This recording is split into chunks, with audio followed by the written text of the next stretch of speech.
It is the eve of elections in the UK, the third poll in 4 years, and contenders have tried every trick in the book to woo the voters. Boris Johnson was seen driving a bulldozer through a wall of foam bricks with the words gridlock written on it. And in his campaign speech, he had only one message: break the Brexit deadlock.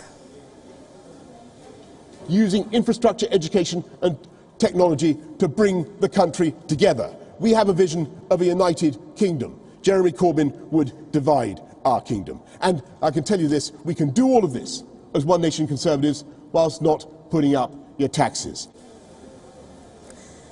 But there is trouble brewing for Boris Johnson. He is now being accused of trying to politicise the knife attacks that took place at London Bridge, and that too by the father of one of the victims. That's the allegation that's coming. Where most of us were watching this and seeing a tragedy unfolding in front of our eyes, instead of seeing a tragedy, Boris Johnson saw an opportunity and he went on the offensive. He saw an opportunity to score some points in the election. He immediately said, "Oh, this is Labour's fault. They allowed this to happen. They had this early release policy and so on." And at that point, it was just, well, I had to say something. Environment and green policies have never been the Prime Minister's strength. During one of his recent campaign rallies, environment activists dressed as bees glued themselves to Boris's campaign bus. Not just the Conservatives, the Extinction Rebellion activists have also targeted the Labour Party, the Liberal Democrats and the Scottish National Party. See, did you make this one? And let's take a closer look at what Boris's rival Jeremy Corbyn is up to. He is making paper reindeers with children at primary schools across the country. Throughout the campaign trail, leaders have mixed the Christmas cheer with stiff electoral canvassing.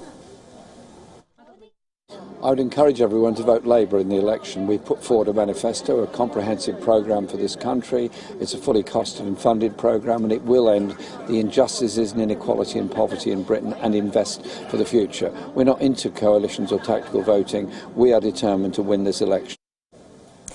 So let's take a look at what the opinion polls have been saying. The Tories are still in the driver's seat, but there seems to be a change in tide. A YouGov poll is predicting 339 seats for the Conservatives with a 43% vote share. The Labour Party is trailing behind with 231 seats and 34% vote share. But what is encouraging enough for the Labour Party has been the trajectory.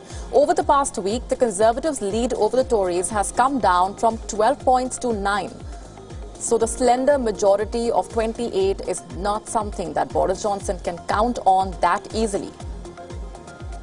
Nigel Farage's Brexit party is not expected to win any seats as per this projection. Keep in mind, the Brexit party is not contesting seats where the Tories have a strong foothold. The Scottish National Party is expected to sweep the electorate in Scotland with 41 seats. And our London Bureau Chief Mandy Clark is joining us on the broadcast. Mandy, on the eve of the elections, what's the mood looking like? And this election, of course, is a result of Brexit, but to what extent is Brexit actually governing what the voters have to say at this point and what their final choice will be? Because a lot of other issues that have dominated the electoral discourse.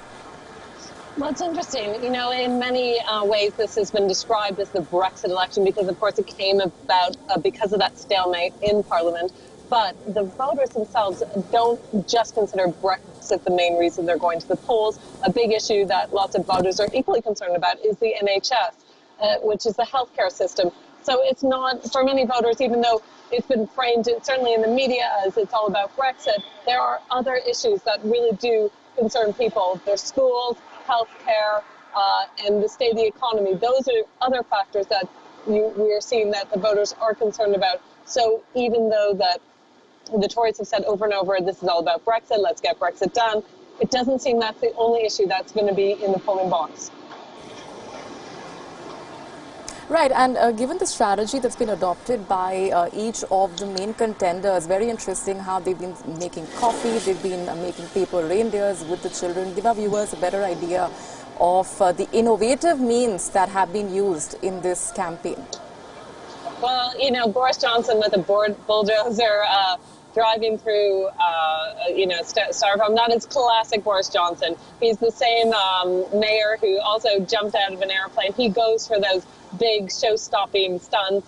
Now, the Labour leader, Jeremy Corbyn, has often been accused of being out of touch, unfriendly. So to him, with children, being hands-on, part of that community, that's definitely a message that Labour is very interested in focusing, making Jeremy Corbyn see one of the people. But this is classic electioneering. It's trying to make their leaders seem more human, more in touch with what the average British person is really concerned about. Right, it's the third election in 4 years for the UK, and just a few hours to go before we know what the voters have to say. We're going to leave it there for the moment. Mandy Clark, appreciate very much joining us on the broadcast.